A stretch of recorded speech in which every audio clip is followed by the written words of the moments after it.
ঠিক আছে, আমি হচ্ছে এরকম দুইটা ইন্টারলকিং দুইটা শেপ নিলাম। হ্যাঁ, আচ্ছা, এরা কিন্তু দুইটা আলাদা আলাদা বক্স বেসিক্যালি। ঠিক আছে, আচ্ছা, সো আমি সেকেন্ডটা দেখাচ্ছিলাম। প্রথমটা তো বেসিক্যালি দুইটাকে জোড়া লাগাই ফেলবে, ইন্টার দিয়ে দিলেই দেখুন একসাথে হয়ে গেছে। আমি যদি এটাকে এক্সপ্লোর করি তাহলে দেখতে পাচ্ছেন যে এটা আমার বেসিক্যালি আমার পুরা সব সারফেস গুলো কিন্তু ওভাবে একসাথে হয়ে গেছে। ঠিক আছে, আচ্ছা, আমি যদি সেকেন্ড অপশনটা দেখি, সেকেন্ড অপশনটাতে আমাদের কি আছে যে বুলিয়ান ডিফারেন্স। বুলিয়ান ডিফারেন্সের অর্থ হচ্ছে যে আমরা একটা মানে আমি এই শেপটা থেকে এই সেকেন্ড শেপটা বাদ দিব।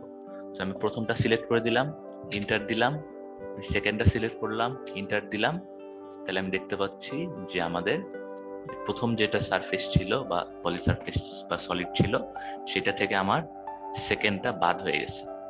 ঠিক আছে, আচ্ছা, তাহলে এটা তো বুঝতে পারলেন হোপফুলি। আমরা এরপরে বুলিয়ান ইন্টারসেকশন দেখি। বুলিয়ান ইন্টারসেকশন বেসিক্যালি প্রথমটা সিলেক্ট করলাম, সেকেন্ডটা সিলেক্ট করলাম, ইন্টার দিলাম, তাহলে যেটা হলো যে ওই দুইজন যতটুকু জায়গা দুইজনের ভিতরেই ছিল, ইন্টারসেকশন বেসিক্যালি যা বোঝায় সেটা রয়ে গেল, বাকিটা ডিলিট হয়ে গেল। ঠিক আছে, আচ্ছা, আমি কন্ট্রোল জেড চেপে আবার প্রথমটাতে যাচ্ছি আর কি। আচ্ছা, এরপরে আমাদের হচ্ছে স্প্লিট আছে। স্প্লিট বেসিক্যালি কি করে, আমি যদি এটাকে ধরি, সিলেক্ট কাটিং সারফেস বা পলি সারফেস, এটাকে ধরি, তাহলে যেটা হবে এর কিছুই হবে না, কিন্তু যাকে আমি ধরছিলাম ওরা দুইটা আলাদা আলাদা ওই শেপ দিয়ে আলাদা আলাদা হয়ে গেছে। বুঝতে পারছি যে আমার এই শেপটা যেটাতে আমি কাটতেছি মানে চাকুর মতো যেটা, এটা কিন্তু কিছু হয় না, ও থাকবে, কিন্তু যাকে কাটতেছিলাম ও ওই শেপ অনুযায়ী দুইটা আলাদা আলাদা পোর্শনে ভাগ হয়ে যাবে। ঠিক আছে, বেসিক্যালি এই পোর্শনটুকু আমরা বুলিয়ান ডিফারেন্স করে পাইতাম, এইটুকুকে আমরা বুলিয়ান ইন্টারসেকশন করে পাইতাম। ঠিক আছে, সেই দুটাকে একসাথে রয়ে যাবে আর কি।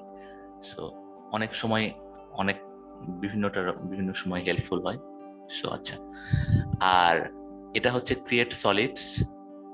এটা কি করে দেখি আমরা যদি এটাকে সিলেক্ট করি, select intersecting surfaces polysurface to automatically trim and join in a close, তাহলে এবার হচ্ছে সবকিছুকেই সিলেক্ট করে দিতে হবে। ঠিক আছে, আচ্ছা, এটা মনে হয় আগের মতো হয় না। হ্যাঁ, এবার হবে। আচ্ছা, এটাকে আমরা যদি ধরে এটা দিয়ে দিই, তাহলে যেটা হবে যে এবার এও আলাদা হয়ে গেছে, এও আলাদা হয়ে গেছে, মানে বুঝতে পারছি যে এটাও মানে ইন্টারসেকশন হয়েছে, মানে ডিফারেন্সটা পাচ্ছি, এটারও ডিফারেন্স পাচ্ছি, আর ইন্টারসেকশন পোর্শনটুকুও পাচ্ছি।